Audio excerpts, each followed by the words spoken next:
नहीं अभी प्यार से ही लगे हमें, कोई प्यार से ही वो देखें नहीं। जो पुलिस तो कोई चित्तर भी निकालती है, वो बड़ा सिस्टम होता है। चित्तर उसको वो डॉक्टर साहब पीछे थे इसलिए नहीं पढ़ रहे थे, बस यही था ना। असल में पता क्या है, देखें जब कोई चीज आती है ना, चित्रों पे भी आए हैं इसके ऊपर, ये नहीं था। लेकिन जब मैंने देखा ना ये 50 से 60% पे चली गई ये बात, क्योंकि उसका फेस सब बताना शुरू हो गया था कि अब ये बताना चाहता है, बात इधर तक आती है, रुक जाती है, घबरा जाता है। उसके बाद भी थोड़ा पॉलिश किया उसे, जब पॉलिश किया उसने कहा जी रुके मैं बताता हूँ। पॉलिश वही वाला पॉलिश जो पॉलिश करते हैं, जो पुलिस पॉलिश करती है। अच्छा, लेकिन उसमें हमें आपको ये भी पता है कि हर चीज को बचाना होता है कि उस पे जिस्म के ऊपर कोई निशान भी ना ऐसा पड़े, लेकिन उसमें डरा थोड़ा सा इतना होता है कि यार चलो इस तरह जो ना कि डर से ये ज्यादा बात जो ना पहले हमें डर से बात कर दे। अच्छा, उसमें फिर वो जो ना कहता जी मैं आपको बताता हूँ। जब ये बात हुई उससे आखिर में वो पॉलिश होने के बाद ही सामने आया। पॉलिश होने के बाद उसने कहा जी मैं आपको बताता हूँ। अच्छा, लेकिन आप मेरे साथ क्या करेंगे? मैंने कहा यार क्या करना है, मैंने तुझे पहले ही बोल दिया था, तुम पहले दिन ही बोल देते तो तुम्हारे साथ पता नहीं कितनी हमने रायत कर देनी थी। अब भी जो हो सकता हम तुम्हारे साथ करेंगे। देखें ये मुलजिम को उगलवाने के लिए हमें कोई ना कोई उससे झूठा सच्चा वादा करना पड़ता है। ठीक है। अच्छा, जब वो बात आती है तो वो कहता है कि जी ये गलती मुझसे हुई है। अच्छा, हाँ, कहता है मुझसे गलती हुई। मैंने कहा कैसे गलती हुई, तुम बताओ कैसे हुआ सारा ये। उसने कहा सर जी कि जब ये डॉक्टर साहब गए हैं, ये आती थी गली मोहल्ले में सफाई करने के लिए आती थी। मैं तो अंदर बैठा हुआ था, बेल हुई है, 1 दफ़ा बेल हुई है, 2 दफ़ा बेल हुई है, 3 दफ़ा बेल हुई है, ईद का दिन था। तो मैंने कहा कि ये ऐसा ना हो कि ना डॉक्टर साहब के कोई गेस्ट हों, तो मैं आया हूँ देखने के लिए, तो इसने येलो से कपड़े पहने हुए थे, ये मुझे उस वक्त बड़ी अच्छी लगी। तो मैंने एकदम ही ज़हन बनाया कि ये मैं इसको लालच देता हूँ तो ये आ जाएगी मेरे साथ। तो मैंने कहता जी मैंने उसे कहा कि जी ठीक है मैं नहीं ठीक, मतलब ये जब दरवाजे पे गया ना, जब इसको देखा, देखने के बाद इसने ज़हन में एकदम किया, इसको ख्याल आया कि मैं इसको लेके अंदर जा सकता हूँ, ये मेरे साथ मतलब सारा कुछ कर सकती है, मैं इसको पैसे दे दूंगा। ठीक है। वो बेल के मुंह दे रही थी? बेल वो दे रही थी ना ईद लेने के लिए। अच्छा, ईद एक्चुअली वो ईद इकट्ठी कर रही थी ना मोहल्ले में, जब चूंकि मोहल्ले में सफाई करती थी, ठीक है ना, वो ईद के दिनों में आगे सब जो सफाइयाँ करते हैं मोहल्लों में वो आते हैं, लेते हैं, बिल्कुल, ठीक है ना। वो ईद के दिन के ऊपर ना वो इस तरह वो आई है। इसने कहा जी अच्छा ठीक है, ये अंदर आ गया। जब उसने कहा जी ठीक है मुझे आप ईद दें, कहता जी मैं जाके मालिकों को बताता हूँ। मालिक तो घर पे थे ही नहीं। ये अंदर आता है, ये ज़हन में प्लान करता है, जाता है वापस गेट के ऊपर। उसने कहा जी बाजी आपको बुला रही हैं अंदर। उसने कहा कि बाजी तो मुझे जानती नहीं है। तो बाजी उन्होंने कहा नहीं बाजी आपको बड़ा जानती हैं, बाजी आपको गाड़ी में देखती हैं आते जाते हुए। उन्होंने मुझे कहा है कि ये वो वाली औरत है जो सुबह सुबह सफाई करती है। तो मैंने कहा जी वही वाली है। तो उन्होंने कहा कि नहीं उसको लेके आए, मैं खुद उसको ईद दूंगी। अच्छा। कहता जी मैं उसको, मेरे आ गई है मेरे साथ साथ, मैं उसको सीधा अपने क्वार्टर की तरफ ले आया हूँ। तो जब मैं क्वार्टर की तरफ आया हूँ तो मैं एक स्टेप चढ़ा हूँ, तो वो मेरे पीछे एक स्टेप चढ़ने लगी। तो जब उसने देखा कि ये तो साइड पे कमरा है, तो वो एकदम पीछे रुकी है। उसने कहा जी बाजी, उसने कहा जी आ जाओ तुम इधर बैठो, बाजी इधर आएंगी, बाजी इधर आएंगी। उसने कहा नहीं मैंने तुम्हारे कमरे में नहीं आना, ये तुम्हारा कमरा ना। इसने कहा मेरा कमरा है। तो कहता चल तुम खड़े हो इधर, बादशाह सीढ़ी पे बैठ जाओ, मैं बाजी को बुला के लाता हूँ। कहता मैं गया हूँ, मैं जाके अंदर से होके मतलब अंदर बरामदे से फिर के मैं वापस आया हूँ। तो वो नीचे स्टेप की बजाय ना ऊपर वाले स्टेप पे बैठ चुकी हुई थी, जहाँ पे आगे दरवाज़ा था सारा। तो कहता मैं जब देखा है तो मैंने एकदम उसको ऐसे नीचे से हाथ डाला, मैंने उसको अंदर उल्टा दिया। ये अंदर उल्टी है, साथ ही मैंने दरवाज़ा बंद कर लिया। उसने चीख मारने की कोशिश की है, मैंने उसके मुंह पे हाथ रख दिया।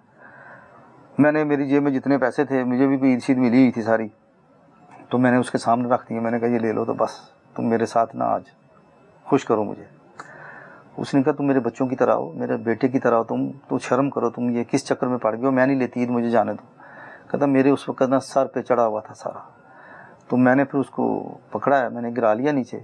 बूढ़ी थी, उसमें इतनी जान नहीं थी, मैं अपनी पूरी जान में था। मैंने उसके मुंह पे हाथ रखा है, तो साथ में उसके कपड़े उतारने शुरू कर दिए, पलके फाड़ने शुरू कर दिए कपड़े। उसका अज़ारबंद टूट गया। नहीं वो फटे हुए, वो डेड बॉडी सही सलामत मैंने बताया ना। हाँ। शर्ट थोड़ी सी इधर से बाजू से शर्ट फटी हुई थी उसकी। लेकिन ये चीजें देखें, जब डेड बॉडी अंदर जाती है थोड़ा बहुत फूलती है, ये चीजें कपड़ों में चेंज थोड़ी बहुत आ जाती है।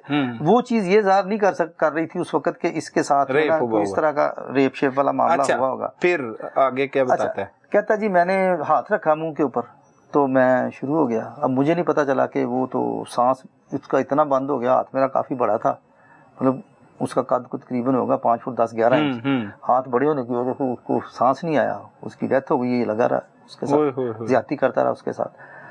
जब मतलब जब उसके दौरान जब इसने हाथ भी रखा हुआ था, जब हाथ छूटता था वो कहती थी मैं सबको बताऊंगी तुमने ये ज्यादती कर रहे हो, तुम अच्छा नहीं कर रहे हो तुम मेरे साथ, मैं तुम्हारी माओं की बजाऊं।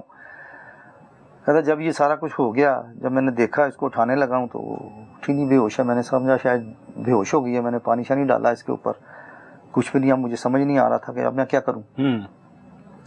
मैं घर में जो है ना फिरता रहा हूँ जाकर, दिन का टाइम था, मुझे नज़र आता था सामने भी दफ्तर है, लेकिन ये मुझे पता था कि आज ईद है, दफ्तर में कोई नहीं होगा। लेकिन फिर डर लगता था कि यार मैं इसको उठा के लेके जाऊँगा तो सामने से कोई देख ना ले।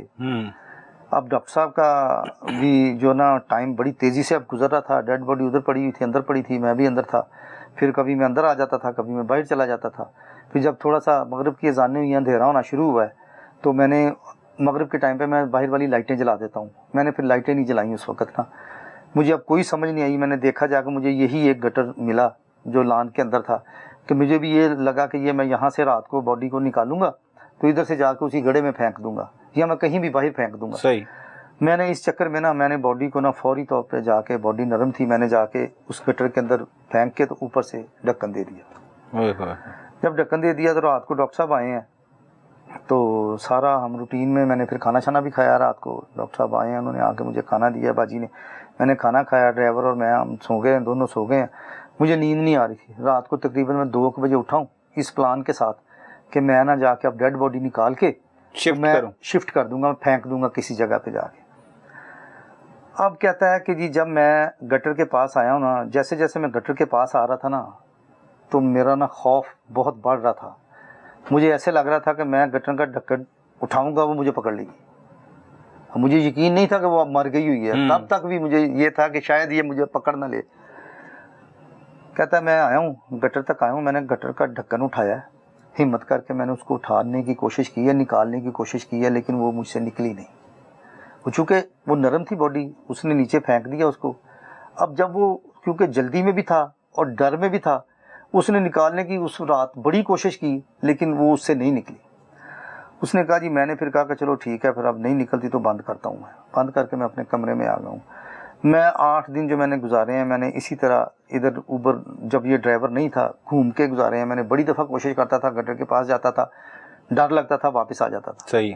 डर लगता था, वापस आ जाता था। इस तरह मैं छुट्टी चला गया। जब मैं छुट्टी गया हूँ, छुट्टी के बाद मैंने प्लान किया कि यार अब जो है ना, मेरा ख्याल है मैं चुप करके इधर रह जाता हूँ। तो डॉक्टर साहब कहता हूँ डॉक्टर साहब मैं नहीं आ सकता, मेरा मसला हो गया। ठीक है, कल को जब भी बॉडी निकलेगी, को होगी बात, तो पता नहीं कितनी देर हो जाएगी, कितनी पुरानी हो जाएगी। लेकिन ना मेरा ज़मीर जो है ना, वो मुझे नहीं बैठने नहीं दे रहा था। मैं परेशान था, बहुत ज़्यादा परेशान था कि मुझे ना कोई खाना अच्छा लगता था, ना मुझे उठना बैठना अच्छा लगता। हर वक्त मैं जागता रहता था। दिन में अचानक ही मुझे कोई नींद आ जाती थी, तो अक्सर बाजी मुझसे नाराज़ होती थी। खाना बनाने लगा हूँ तो मतलब कभी नमक ज़्यादा डाल दिया, कभी उल्टे सीधे मुझसे काम हो रहे थे। मतलब सुकून नहीं था मेरी मतलब जो ज़िंदगी में ना।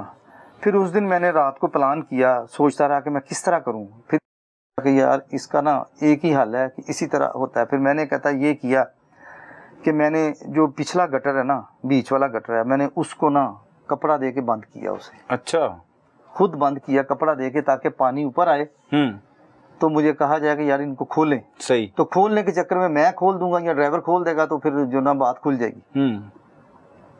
यही हुआ। रात को कहता मैं उस दिन फिरता रहा हूँ। मैंने रात को मौका बनाने की कोशिश की है कि कोई रात को फेंक गया, जिस तरह वो डॉक्टर साहब कहते थे कि जी रात को ही हुआ है, ये को रात को फेंक के गया है, को रात को फेंक के गया, ये देखें बॉडी खराब नहीं है, बॉडी फूली हुई नहीं है ज़्यादा, ये वो सारा। अच्छा, जब उसका ये सारा प्लान हो गया, सुबह उसने फिर ये इसको डिस्क्लोज कर दिया। सही, ठीक है ना। ये फिर उसने सारी स्टोरी डिस्क्लोज की, जिसके ऊपर फिर हमने डॉक्टर साहब को बुलाया। डॉक्टर साहब को बुला के वो सारा उसका बयान सुनवाया। डॉक्टर साहब बड़ा सख्त ज़ाहिर नाराज़ हुए, हैरान भी हुए। ठीक है। तो उसके बाद जो उसके वारसान थे उनको भी बताया, वो भी आए, फिर उन्होंने भी सारी बातचीत सुनी। ठीक है। इस तरह ये एक अंधा कत्ल जो है वो ट्रेस हुआ। आतिफ भाई, क्या समझते हैं कि ये लोग जो एक 25 साल नौजवान वहाँ पे शेफ की नौकरी भी कर रहा था, और उसने एक खतून जो 50 साल की थी, उससे काफ़ी बड़ी, और उसके बच्चे जवान थे, उसे ज्यादती का निशाना बना दिया, इसके पीछे क्या क्या वजूहात समझते हैं? बात ये है कि हमें मतलब अपने घरों के अंदर मुलाजमीन चाहे नया हो या पुराना हो, ठीक है, एक तो हमें जो घर की मेन दहलीज है ना, इससे अंदर किसी की जो ना रसाई नहीं होनी चाहिए, नहीं होनी चाहिए। चाहे वो ड्राइवर है, चाहे वो खानसामा है, कोई भी आपके घर की दहलीज के अंदर नहीं होना चाहिए। हाँ, सर्वेंट क्वार्टर साइड पे है तो अब तो सीसीटीवी कैमरा है, आपको उनकी भी कड़ी निगरानी रखनी है, ठीक है। इसलिए नहीं कि वो आपका मुलाजिम है या आपके घर, वो कोई भी उल्टी हरकत कर सकता है। बिल्कुल ऐसे ही है। वो मतलब अपने वहाँ पे किसी घर वालों को नुकसान पहुंचा सकता था, किसी आरे को बुलवा सकता है, कुछ भी हो सकता है, ठीक है। देखें, जब इंसान इस तरह की कोई हरकत करता है ना, फिर वो ये नहीं देखता कि आगे है कौन, वो कर देता है। तो इसलिए मेरी गुजारिश यही है कि जितना भी हो सके, चाहे बच्चा आया हुआ है छोटा या जो भी आया हुआ है, उसको अपने घर की, जिस घर में खातून हैं, आपके घर में ज़ाहिर हर घर में माँ बेटी बहन सब लोग होते हैं, फैमिली ऐसे ही है, ठीक है ना। तो इनको, लेकिन हमारी जो ख़वातीन है ये अक्सर व बेशतर काम की वजह से, ठीक है, हर बंदे को मतलब आसान समझ लेती हैं, अपने छोटे बहनों भाइयों की तरह समझ लेती हैं, लेकिन रिश्ते वही हैं जो खूनी बहन भाई के जो रिश्ता है वही रिश्ता है ना। मैं कज़न का रिश्ता समझता हूँ, ठीक है ना चाचे ताए के बेटे का रिश्ता समझता हूँ। मुलाजमीन का तो रिश्ता ही कोई नहीं होता, दूर की बात चली जाती है ना, मैं तो उनको भी नहीं समझता कि मैं मतलब वो भी, हाँ, रिश्तेदार जिसकी बहन है उसी की बहन है हमारे माशरे में जो आजकल है, सही है। तो लिहाजा ये गुजारिश है कि इन लोगों को अपने उस जगह से दूर रखें, अपनी थोड़ी सी सहूलत के लिए, ठीक है ना, अपनी इज्जतें बचानी है, अपने घरों को दूसरे नुकसान से बचाना है, सही, वारदातें भी करवा देते हैं, बहुत कुछ हो जाता है, ठीक है। तो ये एक मतलब ऐसा सबक था जो हमारे लिए मतलब एक नई चीज़ थी कि एक मांगने वाली को लेके अंदर जाके तो उसको वो सफाई करने वाली ज्यादती करके उसके साथ उसको मतलब घर के गटर में मार के फेंक दिया।